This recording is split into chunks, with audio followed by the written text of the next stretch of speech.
anak-anak, hari ini kita mau belajar bab 6, tubuhku milik Tuhan.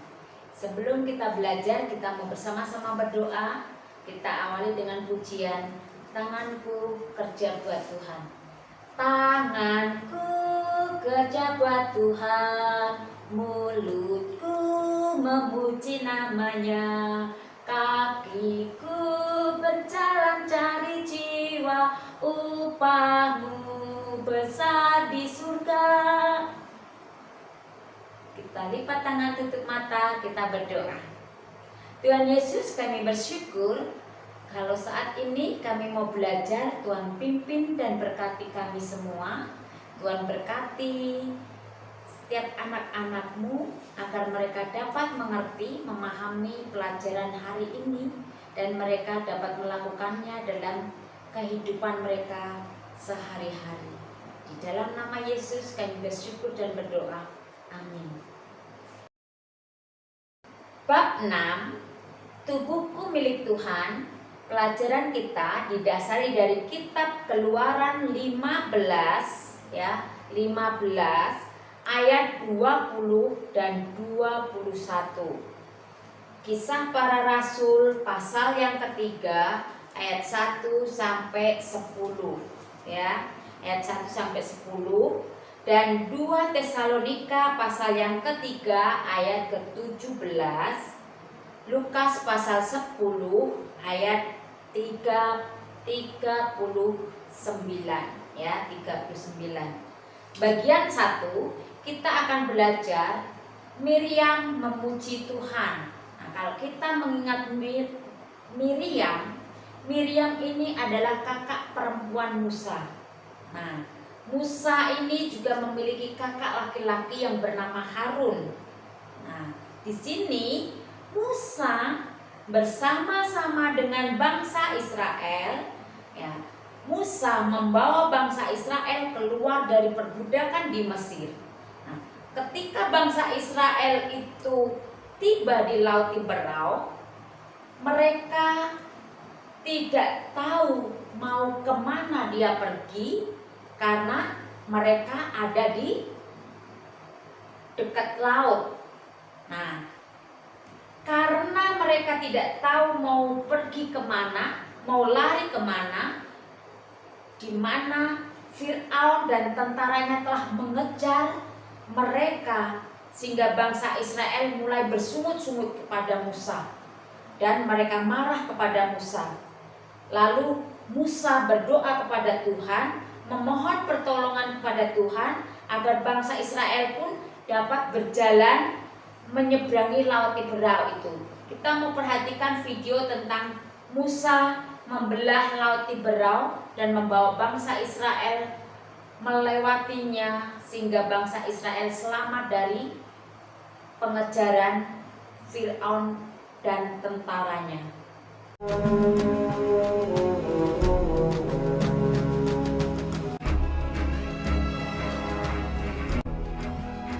Setelah Firaun membiarkan bangsa itu pergi, berjalanlah orang Israel dari tanah Mesir.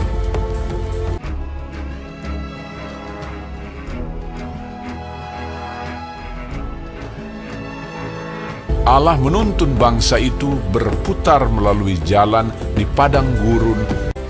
Tuhan berjalan di depan mereka pada siang hari dalam tiang awan untuk menuntun mereka di jalan, dan pada waktu malam dalam tiang api untuk menerangi mereka, sehingga mereka dapat berjalan siang dan malam menuju ke Laut Tiberau. Maka berubahlah hati Firaun dan pegawai-pegawainya terhadap bangsa itu. Segala kuda dan kereta Firaun ia membawa 600 kereta yang terpilih, mengejar mereka dan mencapai mereka pada waktu mereka berkemah di tepi laut. Ketika Firaun telah dekat, orang Israel menoleh, maka tampaklah orang Mesir bergerak menyusul mereka. Lalu sangat ketakutanlah orang Israel, dan mereka berseru-seru kepada Tuhan. Dan mereka berkata kepada Musa, apakah karena tidak ada kuburan di Mesir, maka engkau membawa kami untuk mati di padang gurun ini? Sebab lebih baik bagi kami untuk bekerja pada orang Mesir daripada mati di padang gurun ini. Tetapi berkatalah Musa kepada bangsa itu, Janganlah takut, berdirilah tetap, dan lihatlah keselamatan dari Tuhan yang akan diberikannya hari ini kepadamu.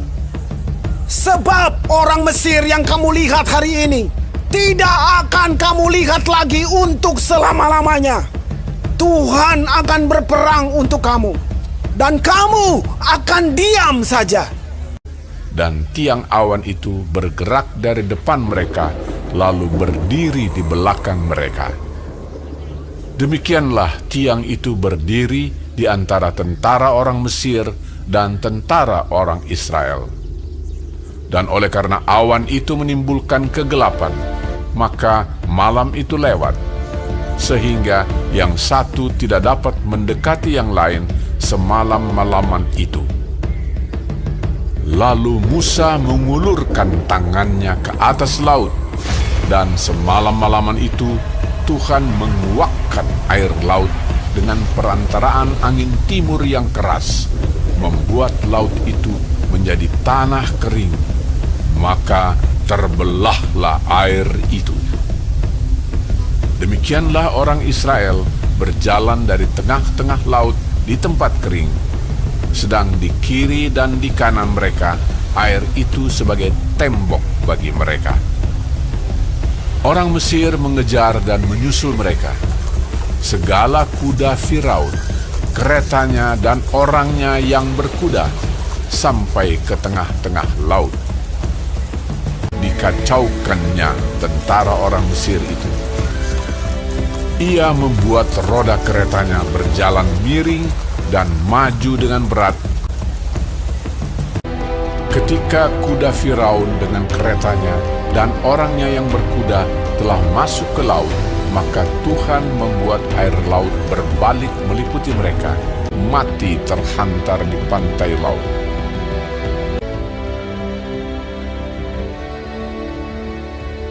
Demikianlah pada hari itu, Tuhan menyelamatkan orang Israel dari tangan orang Mesir. Ketika dilihat oleh orang Israel betapa besarnya perbuatan yang dilakukan Tuhan terhadap orang Mesir, maka takutlah bangsa itu kepada Tuhan, dan mereka percaya kepada Tuhan dan kepada Musa, hambanya. Musa memimpin bangsa Israel dan juga Miriam memuji Tuhan di tepi laut karena Tuhan telah membebaskan mereka dari tangan Firaun. Miriam dan bangsa Israel memuji karena kekuasaan Tuhan atas bangsa Israel. Nah, tentu kita juga akan merasa takut ketika kita ada dalam masalah yang besar, seperti yang terjadi pada bangsa Israel. Nah, apa yang dapat kita lakukan dengan rasa takut tadi? Kita dapat belajar dari Miriam yang suka memuji Tuhan. Jika dia merasa takut, dia berseru, berdoa, memohon kepada Tuhan, meminta pertolongan, dan memuji Tuhan atas setiap pertolongannya. Mereka memuji Tuhan, mereka membesarkan nama Tuhan, dan itulah cara dia menyatakan bahwa sebagai mana tubuhnya adalah milik Tuhan atau milik Kristus. Itu cara menyatakan bagaimana tubuh kita ini sebagai miliknya. Tubuh kita dapat kita gunakan untuk memuji Tuhan, baik tangan, mulut, kaki kita, mata, seluruh anggota tubuh kita dapat kita gunakan untuk memuji Tuhan. Karena apa? Kita harus memelihara tubuh kita, karena tubuh kita ini milik Tuhan. Karena tubuh ini adalah milik Tuhan, maka kita harus gunakan untuk memuji Tuhan dan memuliakan nama Tuhan. Bagian 2, kita belajar Petrus berjalan kaki memberitakan Injil. Nah, Petrus ini merupakan salah satu murid dari 12 murid Yesus. Salah satu murid Yesus dari 12 murid yang lainnya. Ia meninggalkan pekerjaannya dan mengikut Yesus, ya. Ia menerima ajaran Yesus yang bersama dengan murid-murid lainnya, dan di sana Petrus pernah menyangkal Yesus selama 3 kali, ya. Sebelum Yesus disalibkan, Petrus menyangkal Yesus 3 kali. Anak-anak bisa memperhatikan video bagaimana penyaliban Yesus, tentang Petrus yang menyangkal Yesus 3 kali. Pada malam hari, Tuhan Yesus berkata bahwa Petrus akan menyangkal 3 kali sebelum pagi hari. Kemudian Petrus berkata bahwa dia berjanji akan selalu bersama Tuhan Yesus. Tuhan Yesus menyuruh Petrus berdoa, tetapi Petrus lebih memilih tidur. Tiba-tiba datanglah Yudas bersama gerombolan orang yang membawa pedang dan pentung. Ketika Tuhan Yesus ditangkap, maka Petrus diam-diam mengikutinya dari jauh. Datanglah hamba perempuan berkata bahwa Petrus juga selalu bersama dengan Tuhan Yesus. Karena takut, Petrus menjawab bahwa dia tidak mengenal Tuhan Yesus lalu pergi. Kemudian ada hamba lain yang berkata bahwa Petrus juga selalu bersama dengan Tuhan Yesus. Dan Petrus menjawab bahwa dia tidak mengenal Tuhan Yesus. Datanglah orang-orang ke Petrus berkata bahwa Petrus adalah salah satu murid Tuhan Yesus. Untuk ketiga kalinya, Petrus menjawab bahwa dia tidak mengenal Tuhan Yesus. Tiba-tiba ada seekor ayam yang berkokok, lalu Petrus ingat apa yang dikatakan Tuhan Yesus. Lalu Petrus pergi keluar dan menangis dengan sedih karena tidak mengakui Tuhan Yesus. Tetapi setelah Tuhan Yesus disalib dan bangkit, Tuhan Yesus mengampuni dosa-dosa Petrus. Petrus melayani Tuhan dengan sepenuh hatinya. Ia tidak merasa takut meskipun harus memberitakan Injil dan dia harus dianiaya, dia juga disiksa. Nah, karena Petrus mau memberitakan Injil, ya, ia berkeliling dari desa ke desa, dari kota ke kota besar yang lainnya. Dia berjalan kaki, dia bersaksi, menyampaikan kabar sukacita kepada orang-orang yang ditemuinya tentang siapa saja yang dia temui, dan bahwa dia menyampaikan cerita atau menyampaikan kabar sukacita itu bahwa Yesus adalah Tuhan yang memiliki kuasa yang besar, memiliki kesempurnaan, dan Tuhan memberikan pertolongan-pertolongan kepada setiap orang-orang yang mau percaya kepadanya. Nah, Yesus adalah Tuhan yang juga telah naik ke surga. Petrus memberitakan kebesarannya, dan banyak orang yang percaya, dan banyak orang juga yang disembuhkan dalam pelayanan Petrus. Banyak orang yang menjadi percaya karena apa yang disampaikan Petrus, kabar sukacita, kabar kebesaran Tuhan, kemahakuasaan Tuhan Yesus disampaikan oleh Petrus kepada mereka, orang-orang yang ditemui oleh Petrus. Nah, ketika Petrus ada di gerbang kota atau ada di gerbang indah, ya, ada seorang yang lumpuh sejak lahir. Ya, Petrus menyembuhkan orang yang lumpuh sejak lahir, dan tiap hari ia meminta-minta sedekah, ia mengharapkan belas kasih orang lain. Nah, tetapi kata Petrus, emas dan perak tidak ada padaku, tetapi apa yang kupunya kuberikan kepadamu.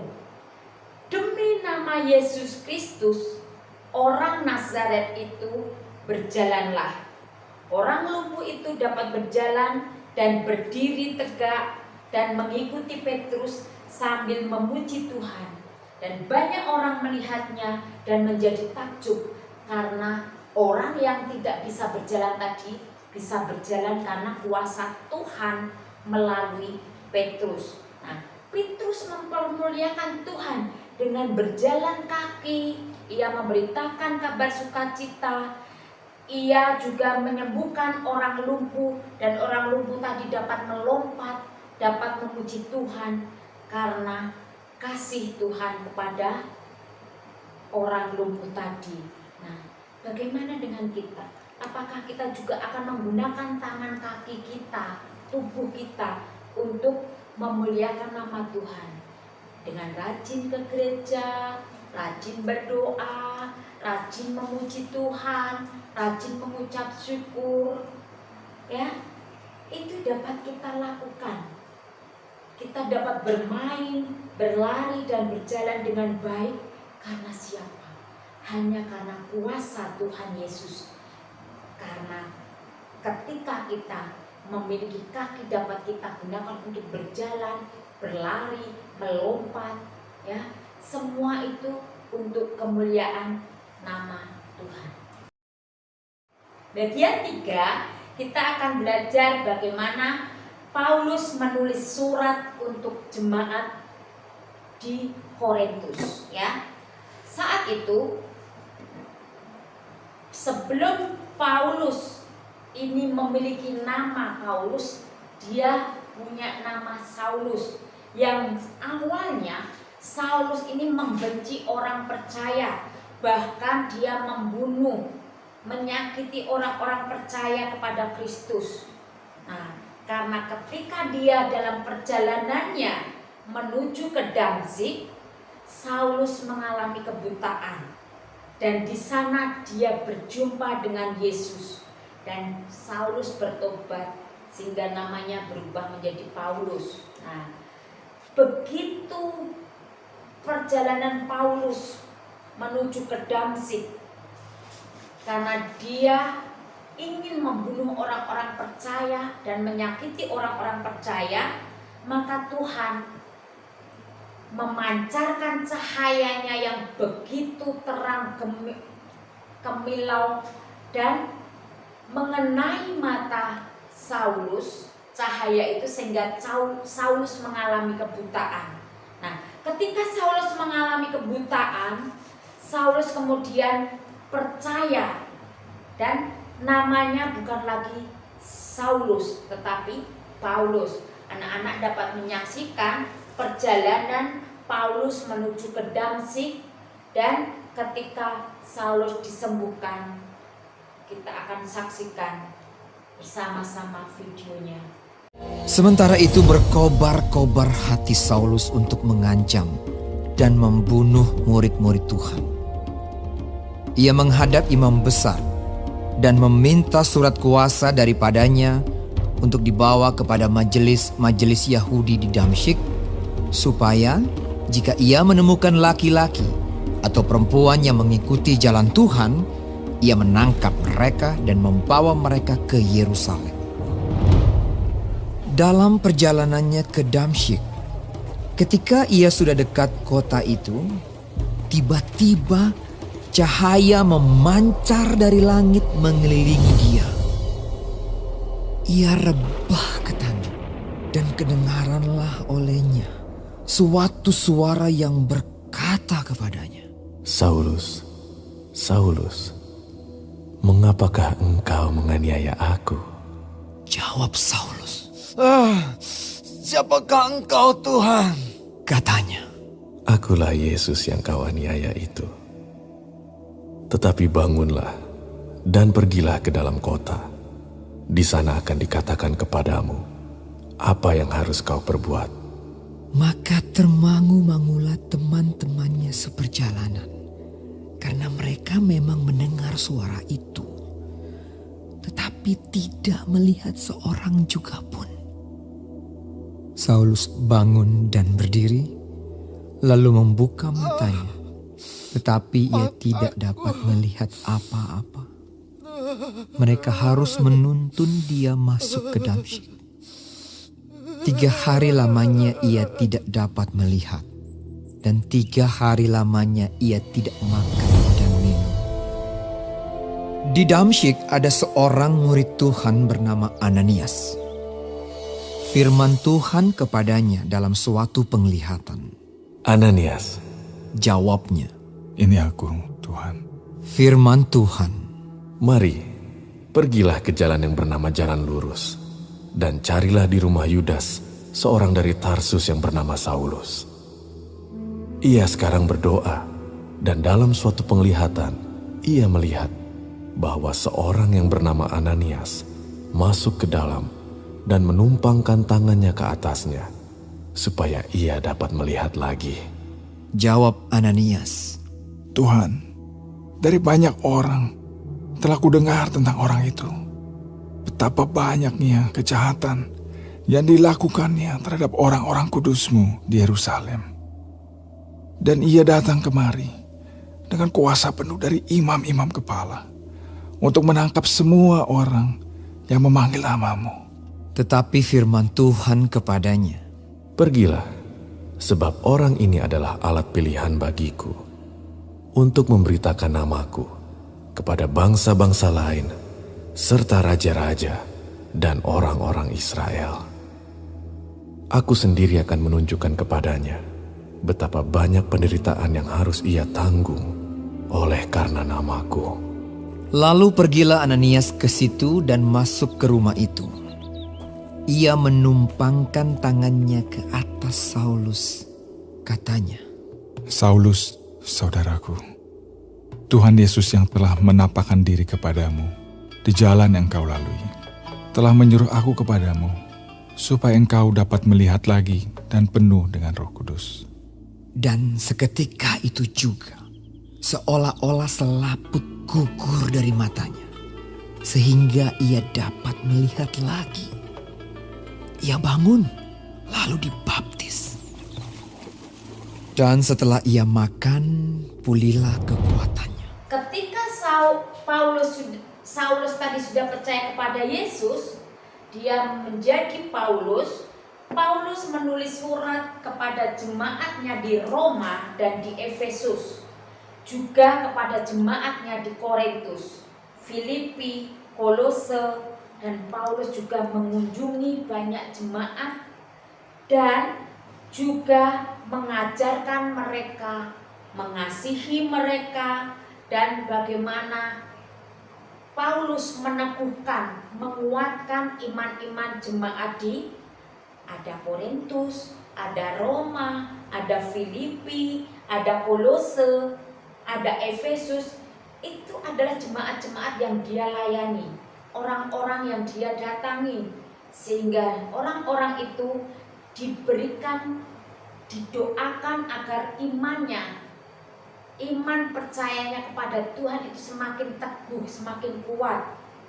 Dan sehingga ketika mereka mengalami berbagai macam permasalahan, mereka tetap kuat berpegang teguh kepada Tuhan Yesus, sehingga mereka tetap percaya kepada Yesus. Sampai saat itu tulisan Paulus dapat dibaca oleh orang-orang Kristen. Nah, Paulus juga bekerja sebagai tukang tenda. Nah, anak-anak nanti bisa perhatikan bagaimana Paulus membuat tenda. Ya, kita perhatikan videonya. Kemudian Paulus meninggalkan Athena, lalu pergi ke Korintus. Karena Kaisar Claudius telah memerintahkan supaya semua orang Yahudi meninggalkan Roma. Di Korintus ia berjumpa dengan seorang Yahudi bernama Aquila yang berasal dari Pontus. Ia baru datang dari Italia dengan Priscilla, istrinya. Paulus singgah ke rumah mereka. Ia tinggal bersama-sama dengan mereka. Dan karena mereka melakukan pekerjaan yang sama, mereka bekerja bersama-sama karena mereka sama-sama tukang kemah. Dan setiap hari Sabat, Paulus berbicara dalam rumah ibadat dan berusaha meyakinkan orang-orang Yahudi dan orang-orang Yunani. Ketika Silas dan Timotius datang dari Makedonia, Paulus dengan sepenuhnya dapat memberitakan firman, di mana ia memberi kesaksian kepada orang-orang Yahudi bahwa Yesus adalah Mesias. Tetapi ketika orang-orang itu memusuhi dia dan menghujat, ia mengebaskan debu dari pakaiannya dan berkata kepada mereka, Biarlah darahmu tertumpah ke atas kepalamu sendiri. Aku bersih, tidak bersalah. Mulai dari sekarang aku akan pergi kepada bangsa-bangsa lain. Maka keluarlah ia dari situ. Lalu datang ke rumah seorang bernama Titius Justus yang beribadah kepada Allah dan yang rumahnya berdampingan dengan rumah ibadat. Tetapi Krispus, kepala rumah ibadat itu, menjadi percaya kepada Tuhan bersama-sama dengan seisi rumahnya, dan banyak dari orang-orang Korintus yang mendengarkan pemberitaan Paulus menjadi percaya dan memberi diri mereka dibaptis. Pada suatu malam, berfirmanlah Tuhan kepada Paulus di dalam suatu penglihatan. Jangan takut, teruslah memberitakan firman dan jangan diam. Sebab aku menyertai engkau dan tidak ada seorang pun yang akan menjamah dan menganiaya engkau. Sebab banyak umatku di kota ini. Maka tinggallah Paulus di situ selama 1 tahun 6 bulan. Dan ia mengajarkan firman Allah di tengah-tengah mereka. Nah, ketika Paulus juga bekerja membuat tenda untuk membiayai, untuk mencukupi pelayanannya sendiri, kehidupannya, kebutuhannya, sehingga ia juga tidak meminta-minta dari orang lain, tidak meminta uang kepada jemaat yang dia layani. Bukan hanya untuk dirinya sendiri, tetapi juga untuk orang-orang yang percaya kepada Yesus yang lainnya, yang mengenal Paulus, ya. Dan kasih Kristus kepada orang lain dinyatakan oleh Paulus, agar orang yang menjadi percaya tadi tetap percaya kepada Yesus dan menerima keselamatan kekal dari Tuhan. Nah, bagaimana dengan kita? Apakah kita juga dapat menggunakan tangan, kaki, tubuh kita? Kita gunakan untuk belajar dengan benar, mentaati orang tua, mendengarkan nasihat orang tua, menjadi anak-anak yang membanggakan orang tua, membanggakan sekolah, membanggakan bangsa dan negara kita. Nah, dengan hasil belajar kita yang baik, yang bagus, setiap hari tentu akan membanggakan kedua orang tua kita. Nah, kita percaya bahwa Tuhan akan memberkati semua karya jerih lelah kita, baik ketika kita bekerja maupun ketika kita belajar, ketika kita mau menyandarkan penuh, menyerahkan penuh, percaya penuh pada Yesus Kristus. Kita mau bersama-sama berdoa, lipat tangan, tutup mata. Tuhan Yesus, kami bersyukur Tuhan, kami rindu, kami ingin mempermuliakan Tuhan dengan anggota tubuh kami. Tuhan, tubuhku adalah milik-Mu Tuhan, agar kami dapat mempermuliakan nama-Mu dengan seluruh tubuh kami. Ampuni kami Tuhan, setiap dosa pelanggaran kami, perkataan kami, hati kami, kelakuan kami yang tidak berkenan di hadapan-Mu. Hanya di dalam nama Yesus kami menyerahkan Tuhan. seluruh hidup kami. Hanya di dalam nama Yesus Kristus kami berdoa dan bersyukur.